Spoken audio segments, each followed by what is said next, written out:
같이 기도함으로 새벽기도 시작합니다. 하나님 앞에 나아가 하나님의 말씀을 들을 때 이 말씀이 수천 년 전에 하나님이 예레미야를 통하여 옛날 사람들에게 선포하신 말씀이 아니라 오늘 귀 기울여 하나님의 말씀에 마음을 열고 듣는 우리들에게 하시는 말씀으로 들을 수 있는 은혜, 성령의 역사가 임하게 하여 주옵소서. 예수님 이름 받들어 기도합니다. 아멘. 오늘 말씀은 예레미야 43장 1절에서 13절까지의 말씀입니다. 예레미야 43장 1절에서 13절까지의 말씀입니다.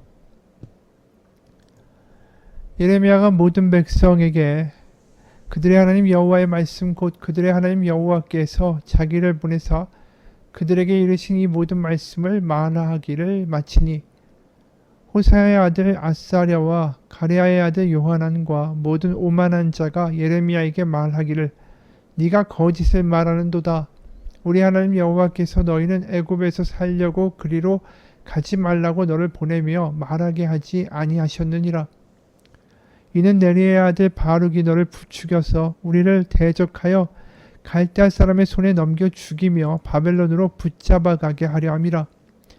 이에 가랴의 아들 요하난과 모든 군 지휘관과 모든 백성이 유다 땅에 살라하시는 여호와의 목소리를 순종하지 아니하고 가랴의 아들 요하난과 모든 군 지휘관이 유다의 남은 자 곧 쫓겨났던 여러 나라 가운데서 유다 땅에 살려 하여 돌아온 자 곧 남자와 여자와 유아와 왕의 딸들과 사령관 느부사라단이 사반의 손자 아이감의 아들 그다랴에게 맡겨둔 모든 사람과 선지자 예레미야와 네리야의 아들 바룩을 거느리고 애굽 땅에 들어가 다바네스에 이르렀으니 그들이 여호와의 목소리를 순종하지 아니함이로라. 다바네스에서 여호와의 말씀이 예레미야에게 임하여 이르시되 너는 유다 사람의 눈 앞에서 네 손으로 큰 돌 여러 개를 가져다가 다바네스에 있는 바로의 궁전 대문에 벽돌로 쌓은 축대에 진흙으로 감추라. 그리고 너는 그들에게 말하기를 만군의 여호와 이스라엘의 하나님께서 이와 같이 말씀하시되 보라 내가 내 종 바벨론의 느부갓네살 왕을 불러오리니 그가 그의 왕자를 내가 감추게 한 이 돌들 위에 놓고 또 그 화려한 큰 장막을 그 위에 치리라. 그가 와서 애굽 땅을 치고 죽일 자는 죽이고 사로잡을 자들은 사로잡고 칼로 칠 자는 칼로 칠 것이라. 내가 애굽 신들의 신당을 불지르리라. 느부갓네살이 그들을 불사르며 그들을 사로잡을 것이요 목자가 그의 몸에 옷을 두른같이 애굽 땅을 자기 몸에 두르고 평안히 그곳을 떠날 것이며 그가 또 애굽 땅 벳세메스의 석상들을 깨뜨리고 애굽 신들의 산당을 불사르리라 하셨다 할지니라 하시니라. 아멘. 예레미야가 요하난과 그 군대 지휘관들에게 이끌려 억지로 애굽 땅으로 가게 됩니다. 분명히 애굽에 가면 망하게 될 것이다 라고 말씀하신 하나님의 말씀에 순종하지 않죠. 예레미야는 분명하게 이야기했습니다. 걸리 가면 죽는다 라고. 그런데 이미 말한 대로 이들은 애초부터 하나님의 뜻에 순종할 생각이 없었습니다. 사실 이게 굉장히 기만적이고 충격적인 거죠. 이들이 예레미야한테 이야기할 때 얼마나 경건하고 겸손하고 믿음 있는 것처럼 말했습니까? 우리 하나님이라고 부르고 선지자에게 하나님의 뜻을 물으면서 당신 하나님께서 응답해 주시기를 간구합니다. 이러면서 그 긴박한 상황에서 10일 동안을 기다렸습니다. 믿는 것처럼 보이죠. 경건해 보입니다. 실제로 43장 세번역에 보면 5절에서 6절입니다. 42장이죠. 진실하고 신실한 증인이신 주님을 두려워하면서 맹세합니다. 우리는 정말로 예언자님의 하나님이신 주님께서 예언자님을 보내셔서 우리에게 전하여 주시는 말씀대로 행동할 것입니다. 우리가 예언자님을 주 우리의 하나님께 보내는 것은 그분의 응답이 좋든지 나쁘든지 간에 우리가 그 말씀에 순종하려 하기 때문입니다. 주 우리 하나님의 말씀에 순종하면 우리가 복을 받을 것입니다. 이 기도를 보면 얼마나 이 부탁의 말이 경건한지 몰라요. 주님을 두려워합니다. 맹세합니다. 당신의 그 하나님이 당신이 예언자를 보내셔서 우리에게 말씀하신 대로 순종할 겁니다. 그분의 응답이 좋든지 나쁘든지 우리가 그 말씀에 반드시 순종하고 순종하면 복을 받을 것입니다. 엄청난 믿음의 말을 하는 것 같은데 막상 애굽으로 가지 말고 가나안에 머물라는 그 말에 이들이 어떻게 반응합니까? 2절에 호사의 아들 아사랴와 가레아의 아들 요하난과 모든 오만한 자가 교만하다고 하죠. 예레미야에게 말하기를 네가 거짓을 말하는도다. 이제 네가 거짓을 말하는 거짓말쟁이다. 넌 거짓 선지자다. 이렇게 이야기하는 거예요. 얼마나 이게 순식간에 이렇게 얼굴을 바꾸는지 몰라요. 그러면서 3절에 이는 네리아의 아들 바룩이 너를 부추겨서 우리를 대적하여 갈대아 사람의 손에 넘겨 죽이며 바벨론으로 붙잡아가게 하려 함이라. 정말 어처구니가 없죠. 그러면서 예레미야까지 납치해서 억지로 애굽 땅으로 끌고 갑니다. 다바네스죠. 그 상황에서 하나님은 또 예레미야에게 이런 말씀을 주십니다. 세번역으로 9절부터 그 이하예요.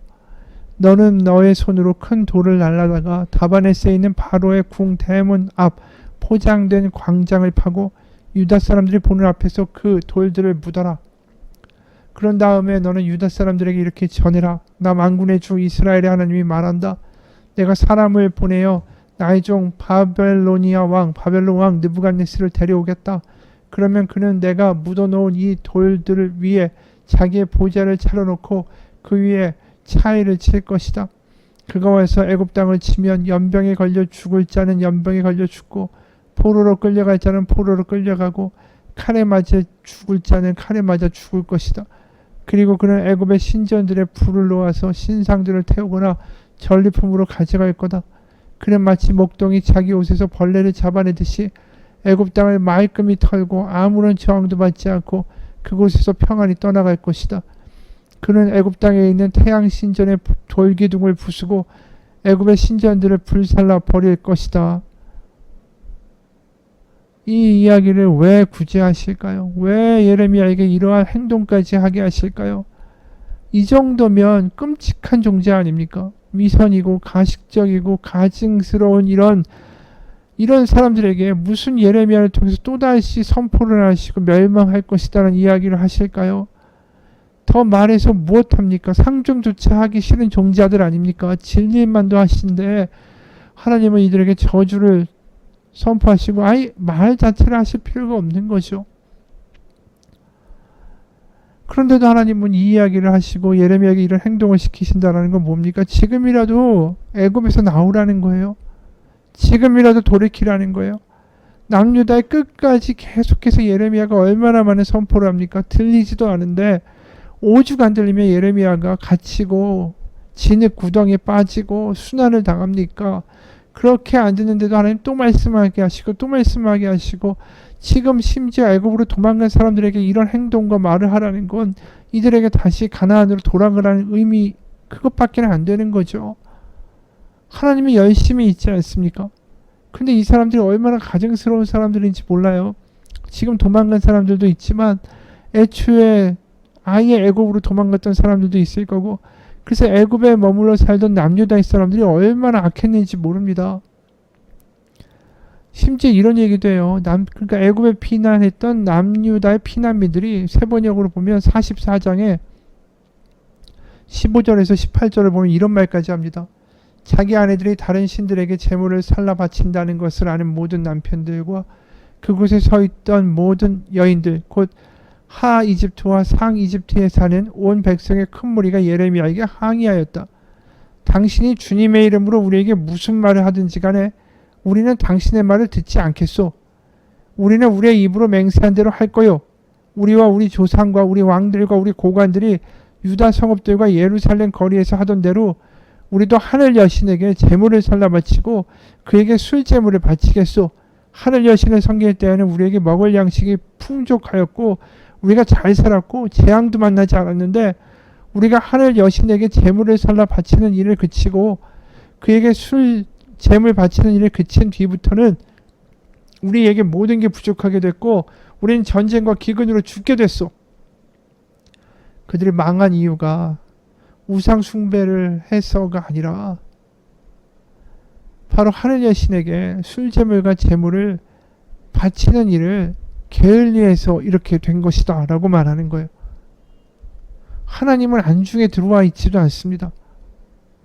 자신들이 하나님의 말씀에 순종하지 않고 우상 숭배를 하고 약육강식의 세상을 만들어서 망한 게 아니라 하늘 여신에게 숭배하는 것을 게을리했기 때문에 그 벌을 받은 것이다 라고 말하는 거예요.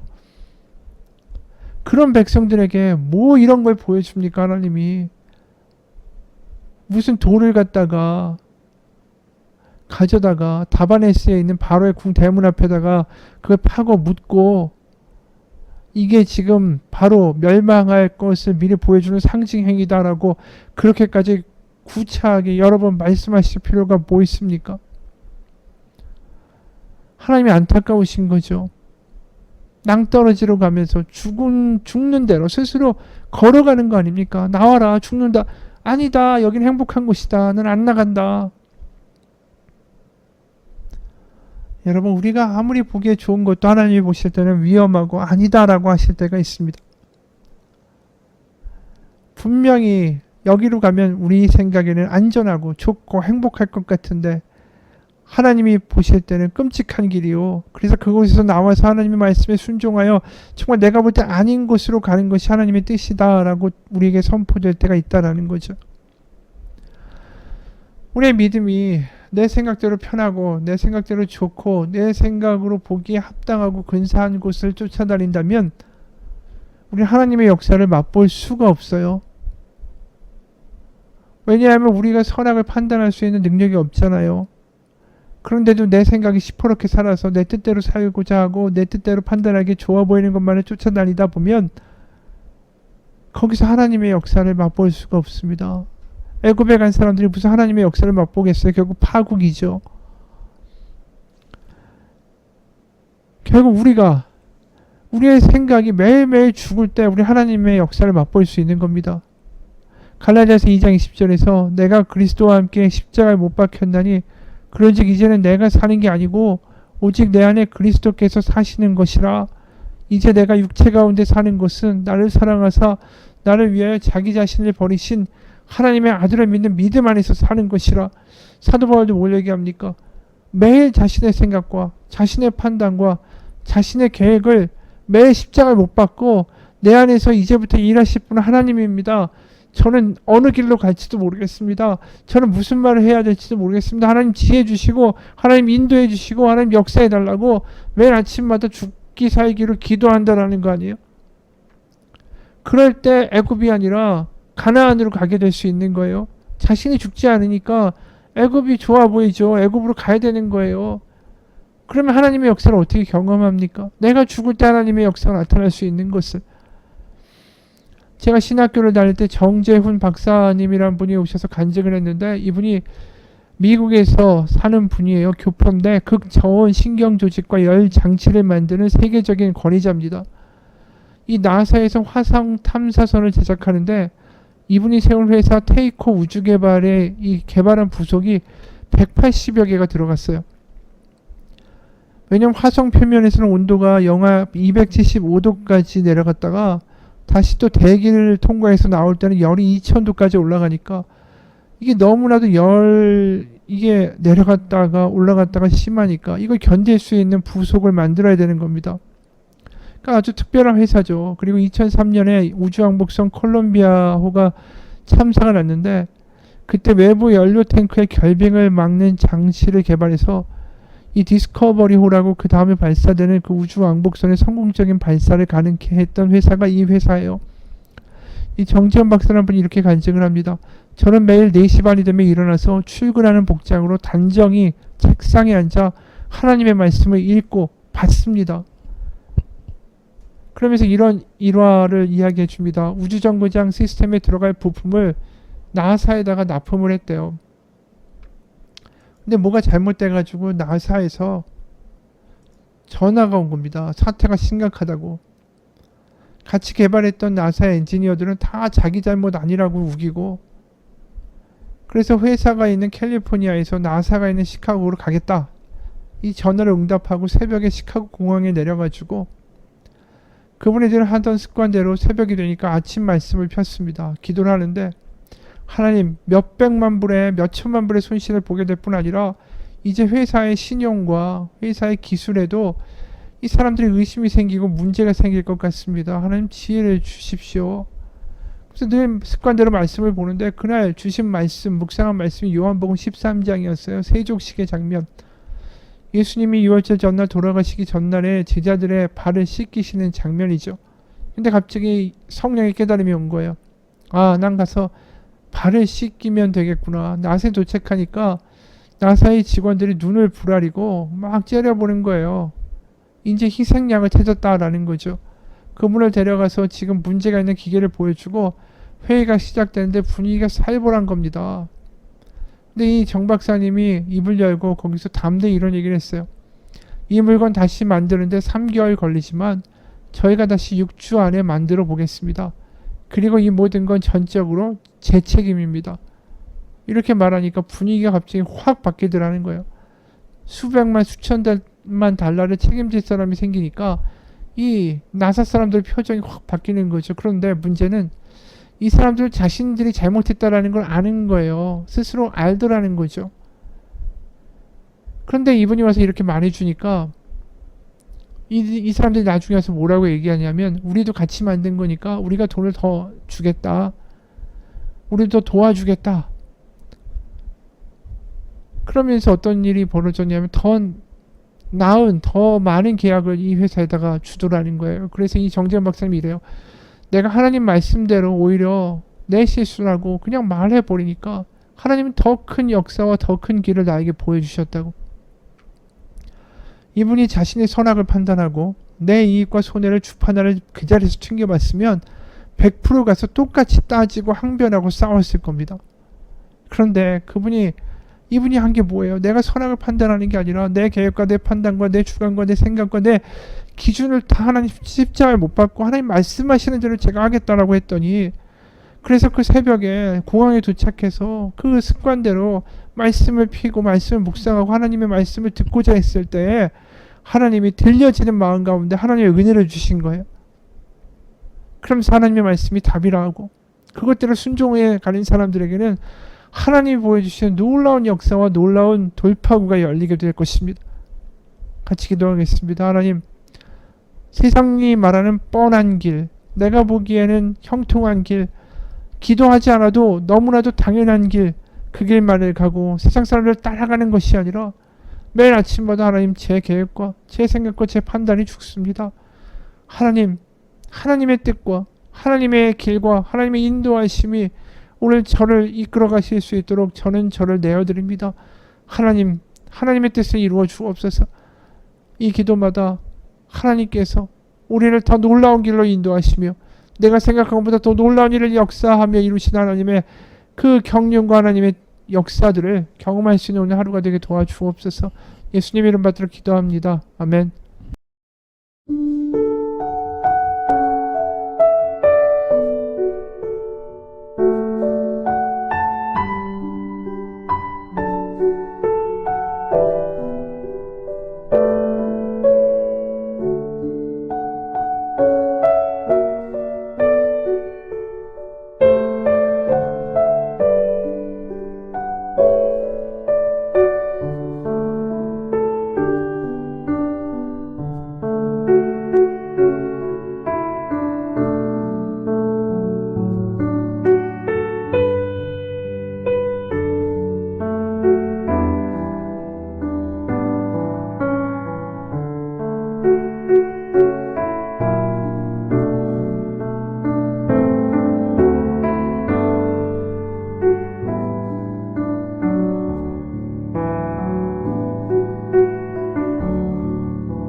네.